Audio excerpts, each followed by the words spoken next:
Round table India की इकाई Dhanbad round table 342 यानी DRT 342 ने शहरेज स्थित एकलव्य मिडिल स्कूल शहरेज में 6 स्मार्ट कक्षाओं का सफलतापूर्वक निर्माण एवं उद्घाटन कर एक महत्वपूर्ण उपलब्धि हासिल की है। वर्ष 2019 में स्थापना के बाद से ही DRT 342 शिक्षा के माध्यम से स्वतंत्रता के उद्देश्य के साथ निरंतर कार्यरत है। इस नवीन परियोजना के साथ संस्था अब तक कुल 16 कक्षाओं का निर्माण कर चुकी हैं, जिससे सैकड़ों वंचित छात्रों के जीवन में सकारात्मक बदलाव आया है। ये परियोजना PNG शिक्षा तथा धनबाद के स्थानीय दानदाताओं के सहयोग से संभव हो सकी। ये स्मार्ट कक्षाएं आने वाले वर्षों में छात्रों के बेहतर भविष्य के निर्माण में महत्वपूर्ण भूमिका निभाएंगी। अध्यक्ष सूरज सरिया ने कहा कि अपने गृह नगर में इस प्रकार की परियोजना का नेतृत्व करना उनके लिए गर्व की बात है। उन्होंने बताया कि ये सफलता पूरी टीम के संयुक्त प्रयास का परिणाम है और भविष्य में भी समाज के उत्थान हेतु ऐसे कार्य जारी रहेंगे। धनबाद राउंड टेबल 342 एवं इसके सभी सदस्य ने समाज सेवा के क्षेत्र में एक नया कीर्तिमान स्थापित किया है। ये देखकर प्रेरणा मिलती है कि युवा वर्ग समाज की जिम्मेदारियों को निभाने के लिए आगे आ रही है।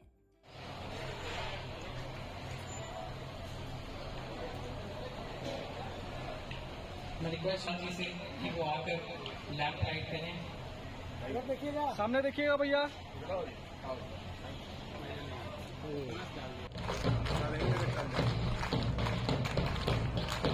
नमस्कार, मेरा नाम रचित बंसल है और मैं राउंड टेबल इंडिया का राष्ट्रीय अध्यक्ष हूँ।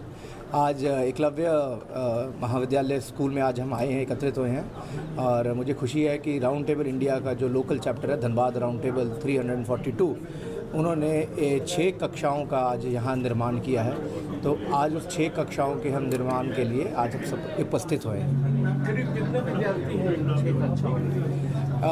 स्कूल में तकरीबन 700 से 800 विद्यार्थी हैं और राउंड टेबल इंडिया का जो उद्देश्य है, जिसमें हम फ्रीडम थ्रू एजुकेशन जिसे कहते हैं, उसमें जहाँ जहाँ पे बच्चों की संख्या ज़्यादा होती है और कक्षाएँ थोड़ी सी कम रहते हैं, वहाँ पे राउंड टेबल इंडिया के जितने लोकल चैप्टर हैं वो टीम वहाँ जाती हैं, ऐसे स्कूल को आइडेंटिफाई करती है और उन स्कूलों में फिर नए कक्षाओं के बनाने का कार्य करती हैं। क्या विशेष सुविधाएं प्रोवाइड कर रहा है? इसके अंदर आज जो हमने राउंड टेबल इंडिया ने 6 बिल्कुल नए कक्षाओं का जो है हमने प्रोवाइड करे हैं।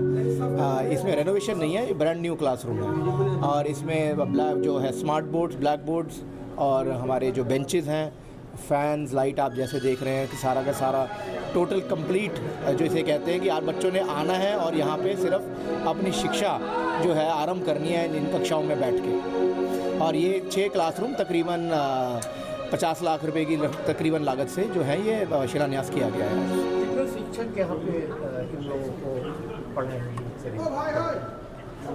टीचर्स आप कितने टीचर हैं? 50 है, 50 टीचर है। 50 टीचर हैं स्कूल के अंदर तकरीबन।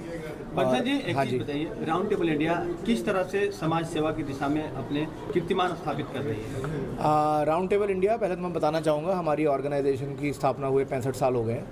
तो इन 65 सालों में आज हमारे जितने भी, ये युवा संस्था है जिसमें जितने भी हमारे मेंबर सदस्य हैं 18 से 40 साल की आयु के रहते हैं और 5000 से अधिक हमारे सदस्य हैं जो 140 विभिन्न शहरों में आज हमारे उपस्थित हैं। और इसमें हमारा जो एक लक्ष्य है, एजुकेशन को कैसे हम प्रमोट कर सकते हैं, एजुकेशन सेक्टर को, तो उसमें हमारा एक लॉन्ग टर्म प्रोजेक्ट है राउंड टेबल इंडिया का, जिसे हम कहते हैं फ्रीडम थ्रू एजुकेशन। उसमें जहाँ जहाँ पे हमारे को लगता है कि जहाँ पे गवर्नमेंट के सरकारी स्कूल या trust run not for profit जो स्कूल रहते हैं, वहाँ पे हम कक्षाओं का निर्माण करते हैं ऐसी जगहों पे जहाँ बच्चों की संख्या बहुत ज़्यादा रहती है। तो आज तक ये सन 1998 में हमने फ्रीडम थ्रू एजुकेशन जो है अडॉप्ट किया और हमें गर्व है बताते हुए कि पिछले 27 सालों में 10,000 से ज़्यादा अधिक कक्षाओं का निर्माण पूरे भारतवर्ष में हम कर चुके हैं। और अगर मैं धनबाद की बात करूं तो धनबाद के अंदर जो है धनबाद के अंदर हमने 16 से अधिक कक्षाओं का आज तक पिछले 8 साल के अंदर निर्माण किया। देखिए, आज हमने जो ये 6 क्लासरूम का निर्माण किया, नया निर्माण किया है, ये आज एक शिक्षा का हम लोग द्वार खोल रहे हैं और लगातार हम लोग क्लासरूम बनाने का काम कर रहे हैं और आगे भी करते रहेंगे। अभी क्लासरूम आप लोगों ने बनवाया, इसमें क्या क्या सुविधाएं दी है, कितना कॉस्ट आया है लगभग? इसमें कॉस्ट का जो है हम लोग का ये डोनेशन से आती है और इसमें 50 लाख के करीबन कॉस्ट हम लोग का आया है और इसमें सुविधा जो है हमने हर एक तरह का सुविधा दिया है। इसमें 3 स्मार्ट क्लासरूम बनाए हैं और आगे जो 3 बच रहे हैं उसे भी हम स्मार्ट क्लासरूम बनाने का काम करेंगे। क्या प्लान है धनबाद में? धनबाद में हम लोग का लगातार जो भी मतलब कॉल्स आते हैं कि यहाँ ये चीज़ चाहिए, जो भी सुविधा होती है हम लोग उपलब्ध कराते हैं। और मेन मोटो हम लोग का राउंड टेबल इंडिया का क्लासरूम बनाना है और हम लोग आगे बनाते रहेंगे। बच्चों को जब आप लोगों ने राष्ट्रपति भवन का भ्रमण कराया, उसके अलावा बच्चों को आप लोगों ने हवाई यात्राएं करवाई, तो उसके बाद बच्चों के चेहरे किस तरह से खिले थे? धन्यवाद सवाल के लिए। मेरा नाम अभिजीत मोहंती है। मैं एरिया चेयरमैन हूँ एरिया 16 का, जिसके अंडर झारखंड और उड़ीसा आता है। तो ये मेरी किस्मत है कि मुझे इस साल मौका मिला जहाँ पर पहली बार 6 क्लासरूम का इनॉग्रेशन किया गया धनबाद में। और ये क्लासरूम बनाने में जो मेहनत लगी है हमारे चेयरमैन टिबला सूरज सरिया और इनके जो मेन कन्वीनर थे टिबला अनूप गोयल, उन्होंने जो कड़ी मेहनत की है और इस क्लासरूम आज जो देख रहे हैं ये बहुत कठिन तपस्या और बहुत मेहनत से बनाई गई, जिसकी मैं बहुत बहुत सराहना करूँगा। और जहाँ तक बात रही वो जो आप बोल रहे हैं फ्लाइट ऑफ फैंटेसी, हमारा एक इनिशिएटिव होता है। जैसे हमारे राष्ट्र सचिव बोले कि फ्रीडम थ्रू एजुकेशन एक हम लोग का एक प्लान राउंड टेबल इंडिया का एक इनिशिएटिव है। वैसे फ्लाइट ऑफ फैंटेसी भी एक इनिशिएटिव जिसमें हम बच्चों को जो सपना देखते हैं कि हम कभी उड़ पाएँ हवा में हवाई जहाज़ में, वो सपना पूरा करने की कोशिश की है। उसी के तहत हमने जो फ्लाइट ऑफ फैंटेसी किया था राष्ट्रपति भवन और पार्लियामेंट में, जो राउंड टेबल इंडिया के इतिहास में पहली बार ऐसे हुआ कि 70 बच्चे और अध्यापक अलग स्कूल से विभिन्न शहरों से जो बच्चे गरीब बच्चे जिनको मौका मिलता नहीं, उनका मौका दिए वहाँ उड़ने का। तो वहाँ जब हमने देखा कि पार्लियामेंट कैसे काम करता है, कैसे राष्ट्रपति भवन कहाँ बैठते हैं, तो वो देख के उनको बहुत इंस्पिरेशन मिली है।